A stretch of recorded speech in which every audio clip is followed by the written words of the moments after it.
All right, y'all, let's talk about it. Day one of the off season and tampering period, and yeah, we can all agree this was not the fireworks that they all said was gonna happen, but nonetheless, these were some good moves. So I cannot say I'm pissed, but this wasn't what we all thought was gonna happen. We all thought they was gonna do like some dramatic all swings, all hell like they said was gonna happen, but we should have knew that was just a bunch of smoke screens and people just trying to make a report because no one actually was talking to them at the organization. So let's talk about it. Off the rip, my last video I said take care of in-home acquisitions, and that is what they did. They actually got LT's extension out of the way immediately. That was the first thing they did, which I would have did yesterday, but whatever, beggars cannot be choosers. But I'm just glad that we got LT out of the way. A lot of people said it's an overpay because he's getting 60.2 mil. So it's like 29 or 30 mil a year.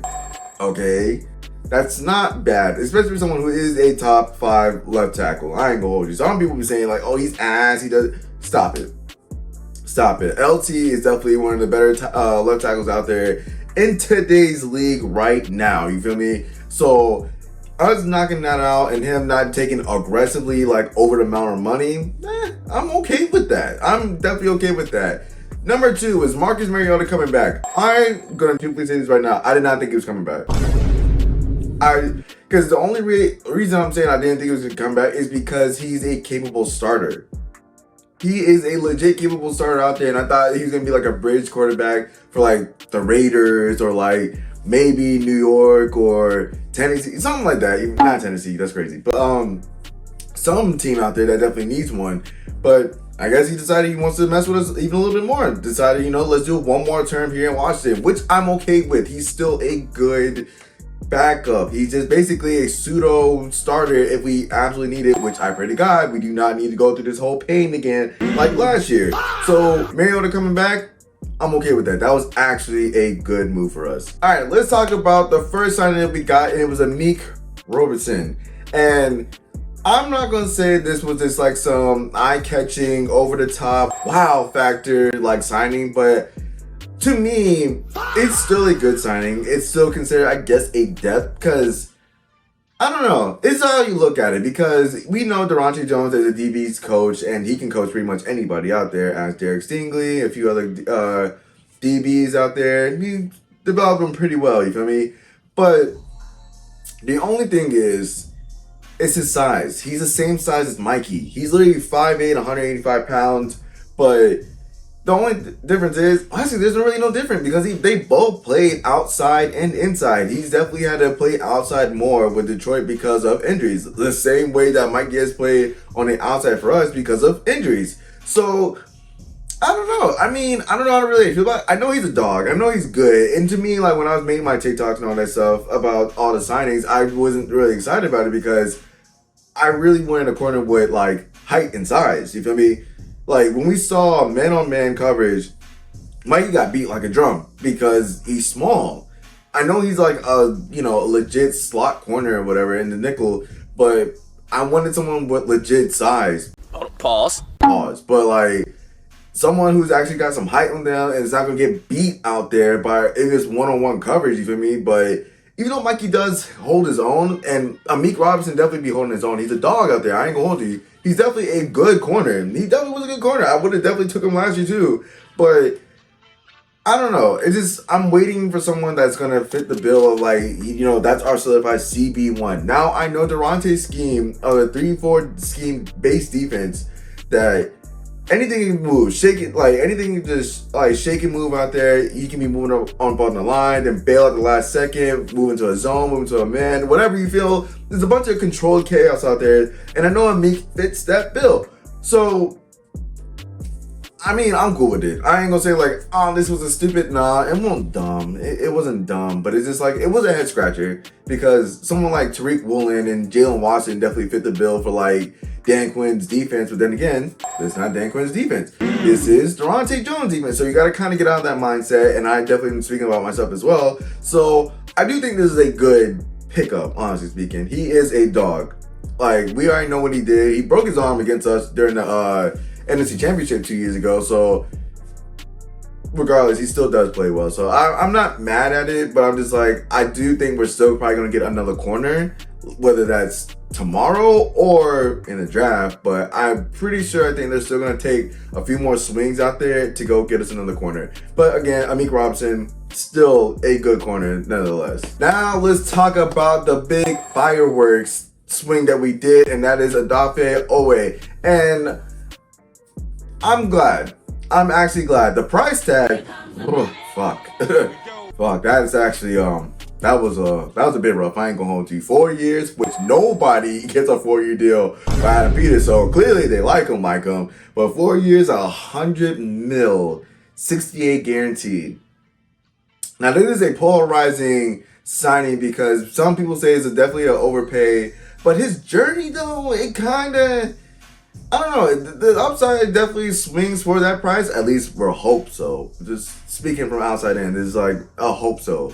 Because he started off in Baltimore and didn't even acquire 1 sack.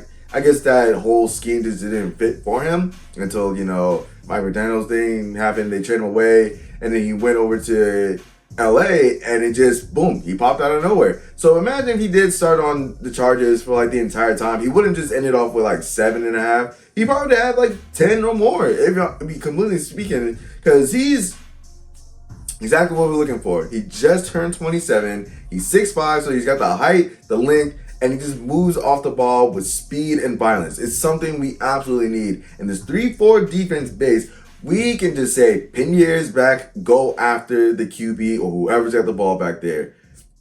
It fits well because we do not have somebody that can explode as fast as him off the line. I like it. The money, again, is obviously going to scare some people, and we're just hoping and praying that this shit just don't blow up in our face. But he is a productive player, even in the playoffs. He was the one showing up more than Herbert out there. He actually got, 2.5 sacks, a forced fumble, or whatever. He showed out. He absolutely showed out. He was harassing Drake May and just going through that New England's O-line the entire night. So if there's one player I was definitely watching or hoping I was getting here, this is him. I definitely wanted Jalen Fields, but goddamn, Carolina definitely, overpaid him a little bit. But even though apparently Adam Peters was absolutely going to try to match it almost. But regardless, I'm okay with this move.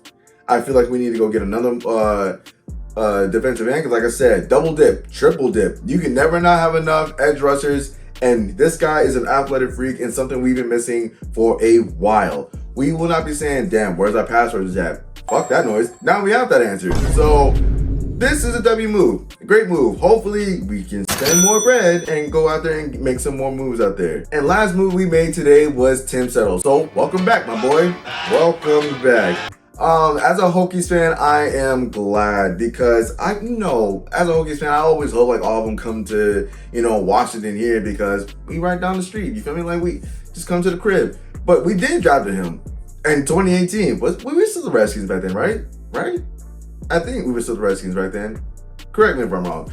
But yeah, he's one of the last few Redskins that we drafted. With a new regime, he finally got sent away. Find his own, get his foot in the league, find his way around. Finally, develop his skills a little bit more. And suddenly, yeah, he definitely was drawing interest from a few other teams, and he fits what we needed for this defense. He's a big boy, so he's gonna handle a lot of that, stuff the middle. So anybody behind him can just light up anybody that's trying to run up the gut, or let alone just trying to create a little bit of pass rush when we need him to do some type of pass rush. You feel me? So I'm okay with it. I'm okay with Tim Settle. It's a good D-line depth. It can spark a fire in Johnny Newton and Deron Payne because remember, Deron Payne is playing on his last year. No extension, just straight contract. And maybe if he does well, we'll probably sign and trade if we're being completely honest. But I think that's what's probably going to happen. And for Johnny Newton, even though he's super small, maybe this is him, maybe a motivator. Who knows?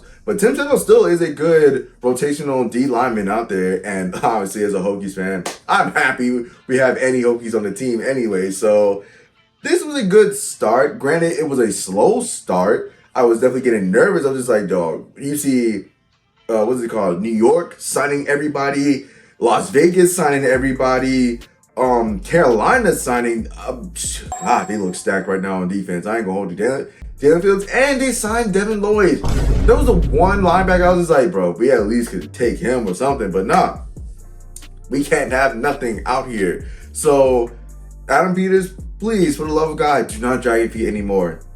You see, they're not just gonna sit here and wait for you and just idly buy. Don't bargain shop. We made one splash. We still need more playmakers. There's still some out there. We just need more. I still think we should take a swing for Tariq Woolen. I know he's sometimes inconsistent, but I feel like with Durante Jones at the helm with the defense, he can fix some of those weaknesses, or at least scheme around his weaknesses, so where he's not actually exposed out there like he was in Seattle. So maybe, just maybe, take a few more swings. And also the wide receivers and tight ends. For the love of God, hurry up. Hurry up. They are literally getting signed left and right. I think the only one out there is Chig Okonkwo, which I honestly thought he was like, what, second on my list? Outside of Isaiah Likely, which I'm mad he went to New York. Fuck. But yeah, Chig Okonkwo, I think the 49ers are going to drag their feet with Brandon Ayuk, so that's going to take a while. And Romeo Doubs. And before y'all say you can't have both of them, 100% when Brandon Ayuk gets released, he's on a vet minimum, a prove it deal. We can have both Romeo Doubs and Brandon Ayuk and still go draft another wide receiver if we damn well please. So please, Adam Peters, by the time I wake up or something, please just go make another splash, dog. They're just taking them left and right, and we cannot keep up apparently. Open that checkbook. Don't be cheap. But if you enjoyed today's video, please leave a like, comment, subscribe, and share everybody know. And comment down below, how do you feel about, the moves we made on the first day? I feel like it was alright. I don't think it was all that great. But it's definitely a step in the right direction. We just need to make some more moves and not drag our feet with it because they're not going to wait for us. Everybody's signing everywhere else faster and faster and faster. So, with that being said, it's your boy Easy. Till next time.